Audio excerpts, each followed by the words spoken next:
What's going on, everyone? Smith here. I hope you all have had an amazing summer. I certainly did, and getting ready for those burr months. We're already in the September, and the weather is looking fantastic.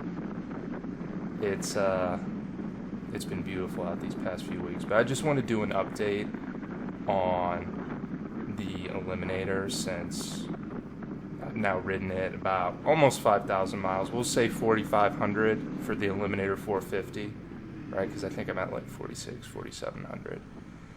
But after about a year of riding it, do I still enjoy it as much as I did when I got it?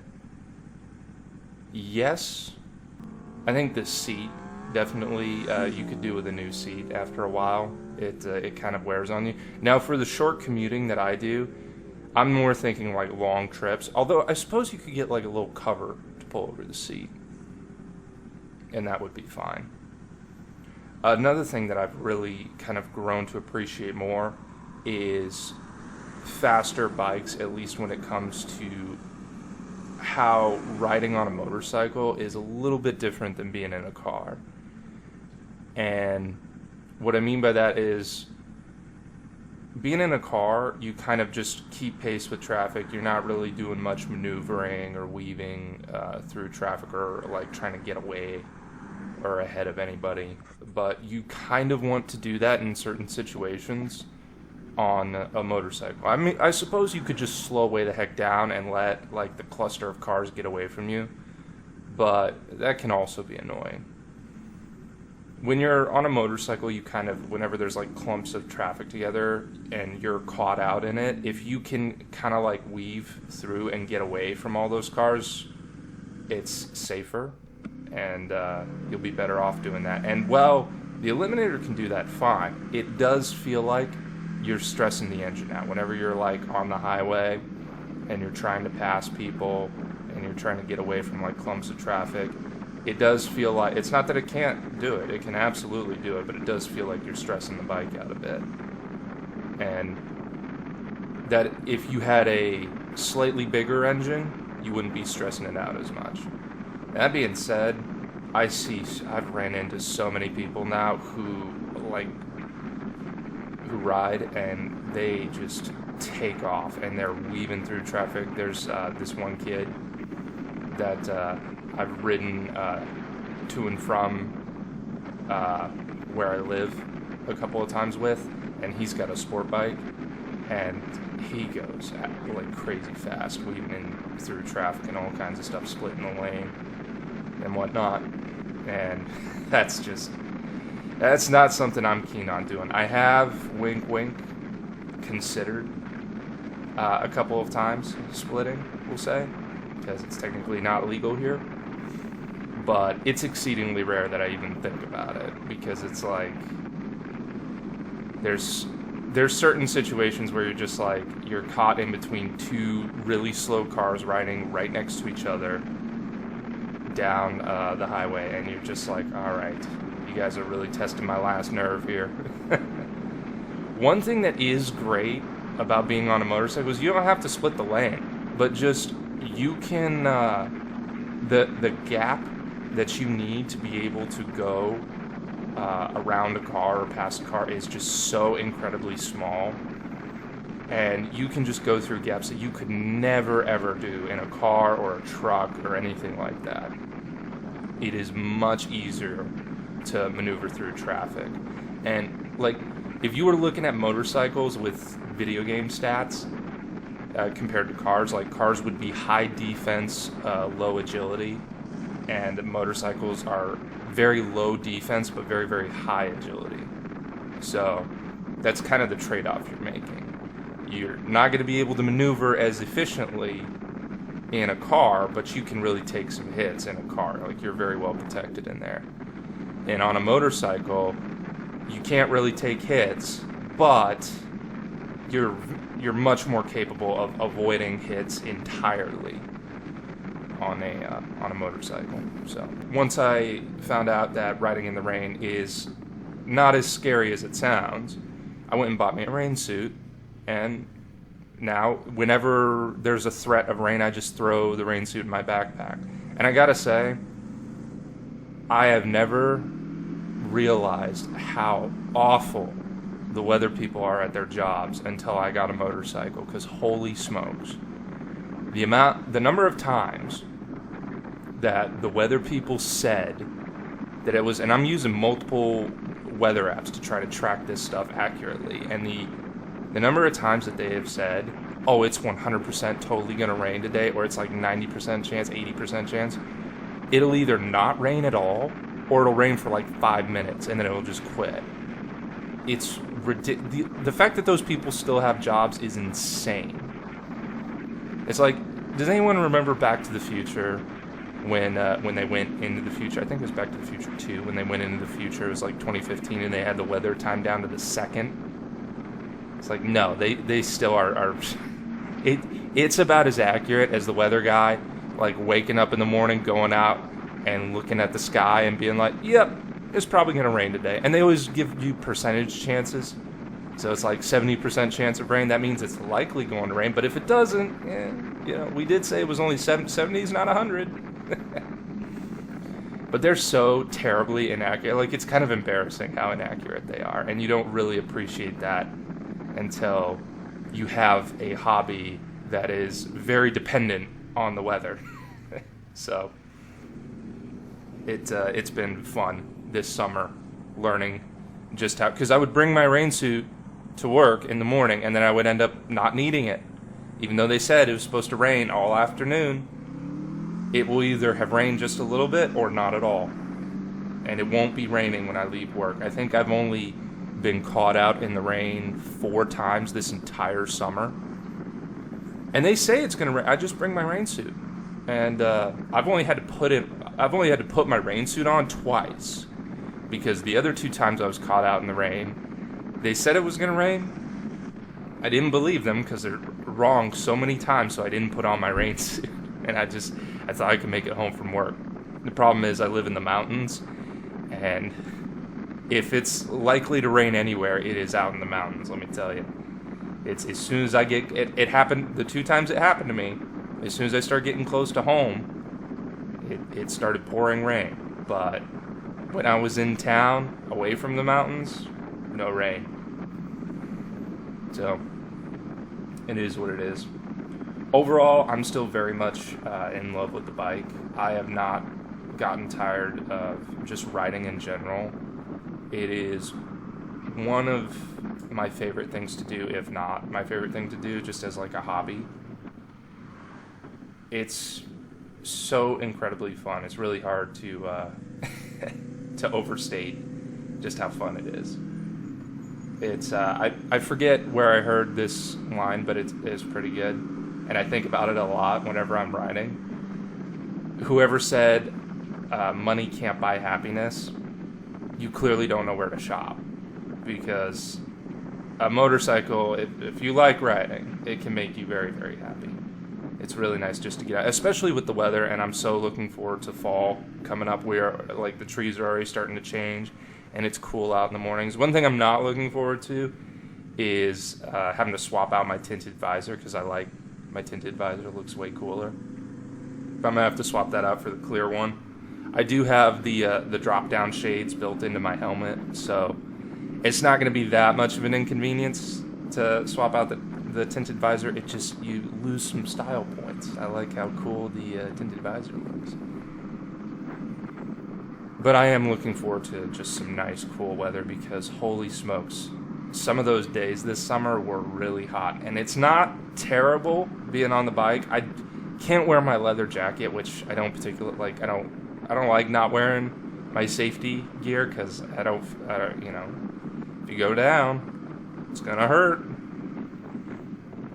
Although the objective is, right, to not go down.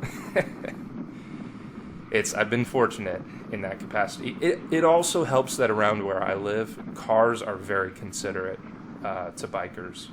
I've not had any road rage incidents. I haven't had anyone be particularly mean. There was this one young lady who tried to split the lane with me when I was waiting in line at the end of the highway, because it splits over into one lane. One's a turning lane. One splits into a turning lane. The other goes straight away. And I'm just waiting in line with the other cars, but I'm off to the side because whenever you're stopped on a bike, you always stop off to one side or the other in case someone rear ends you. They won't squish you in between their car and the car in front of you. So I was off to one side, and she just pulls in with her car, like trying to split the lane with me, and she rolls down her window, and she's like, "Is this okay?" And I'm like, "No, but you're already in here." That's like the only kind of obnoxious thing I've had someone deliberately do. Because I'm kind of out in the country. People are fairly friendly out here. Whenever I'm going down the highway, cars almost always get out of my way. And I don't even like pull up right behind them or anything. I keep a long following distance, but they see me coming up, and they immediately get over to let me pass, and then they get right back. So everybody's very polite out here for the most part. Haven't had any. I see a lot of road rage issues online, but I don't see them. Don't see it out here. I'm fortunate in that capacity. One thing I could also do with, and it's kind of the curse of having a, kind of smaller bike, is I really can't, there's nowhere for me to put highway pegs on the Eliminator, even if I wanted to. Maybe I could, but I'd have to, I almost want to think about like flattening out the passenger seat and just kind of making it somewhere where I could like put some highway pegs further back, because it's a small bike and I'm a pretty big guy. But it would be nice to be able to stretch out my legs a bit, so maybe if there was a way I could scoot back to the passenger seat and have some highway pegs that were further back. Because that is, as it is right now, that's just not something you can do. And I had been thinking about potentially getting another bike or potentially a bigger bike. And I go back and forth because I definitely went fashion over function with respect to the Eliminator, because I very, very, very much like the way this bike looks. It is just, whenever I have it parked and sitting somewhere, I really am just, it's perfect in terms of style. I like everything about the way it looks, and there's not, other than a slip-on exhaust, which I'm still back and forth on, because I do like the fact that I don't really bother my neighbors, because I leave pretty early for work in the morning, and I don't want to bother my neighbors. And I'm pretty revvy with the engine. So me having a bit of a quieter exhaust is kind of a good thing in that sense. But that and the mirrors are like the only two things that arguably need changing. Definitely the mirrors. The exhaust, I would say, is arguable. But other than that, there's, like I stand by it after a year of owning it. There's nothing I would change about this bike. I absolutely love the way it looks. Like I said, maybe you could put some highway pegs on. For the long trips, I don't really need them going to and from work. It would just be for like those 6-hour trips. And that's the thing. As a commuter, this bike is perfect. Absolutely perfect. It's super efficient on gas. Super light, maneuverable. You'll never struggle to maneuver through traffic. And it handles corners very, very nicely. And it's got plenty of zip to it. It's not the fastest bike in town. It's faster than your standard cruisers, right?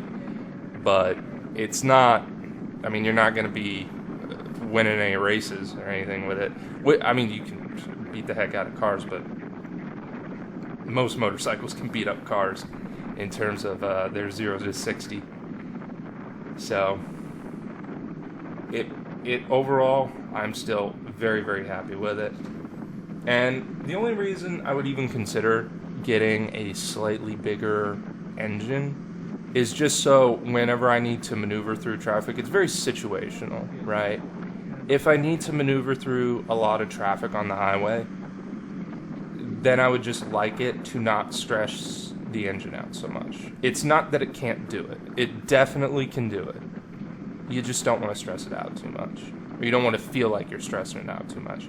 But, you're still under, it doesn't redline until 11,000 RPMs, and nowhere near that when you're in 6th gear on full throttle on the highway. You're more like 8,000 RPMs, somewhere around there. So I'm also very much looking forward to spooky season. I mean, technically we're already in spooky season, if you ask me. I'm a big fan of Halloween. Halloween and Thanksgiving, Christmas, New Year's. I love it. Like, this time of year is fantastic. The beginning of the year sucks. Like January, February, worst months of the year. March-ish, kind of.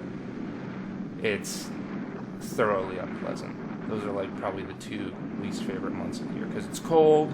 There's nothing really going on. Can't really ride my motorcycle because it's so dang cold. I am planning on getting lots of winter gear. I'm going to get heated gloves. I'm going to get all kinds of stuff to prep for the winter this season. So I'm going to keep riding for as long as I can. And I'll try to get more footage and more videos posted on YouTube. But as it is right now, I'm thoroughly enjoying the bike. 5,000 or 4,600 miles later, right? I am very much enjoying the bike, and I'm not tired of it at all. It is a incredibly reliable, effective bike. The only things that I would change is maybe the exhaust and a little more comfortable seat for long trips. I know, well, for long trips you would want to do a lot of different things, and I don't really take long trips on the bike. So for long trips you'd want like saddlebags, you would want, which I do go back and forth about whether or not I want to put saddlebags on. You want saddlebags, you want a more comfortable seat, you want, what else? Some highway pegs, or if there's any way to finesse some highway pegs, maybe with a passenger seat on there. I might look into that in the future, but just as a commuter, as a daily commuter, because I have to remind myself now to go start my truck to make sure the battery doesn't die, because I almost never touch my truck now.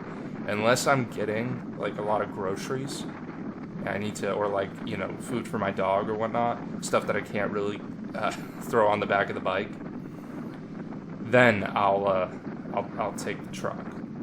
But if I'm not doing that, I'm riding the bike, rain or shine, because I got the rain suit, and it's highly recommend a rain suit. It's very, very effective at what it does. Your boots still might get a bit wet. I wore my, when I got caught out in some really bad rain, I was wearing my waterproof hiking boots, and the water did start to seep into the hiking boots, but the rest of me was completely bone dry. Yeah, well, except for at the top of the collar a bit. I didn't close the rain jacket all the way up at the top because I didn't think the rain was going to be as bad as it was. So I was a little damp around the collar, and my boots were full of water, but the rest of me completely dry. It was great. So get some proper, like, high top waterproof boots, something like that, and then you'll be sitting a lot more comfortably. Yeah, I'm still incredibly happy with it, and I very, very much enjoy it, and I would recommend it to anyone who just wants like a nice, fuel efficient kind of little power cruiser. If you're going to do a lot of highway riding, I would maybe not necessarily recommend it for like long periods of time highway riding. The longer trips, it's not as well suited to. It can do it, absolutely. It's just not as well suited to really long trips. But going around town, going to and from work, hopping on the highway now and then, perfectly fine. It has no trouble. Going on a nice little country ride one day, absolutely. That's where it shines the most, I think, on the country roads, the nice, long, windy country roads.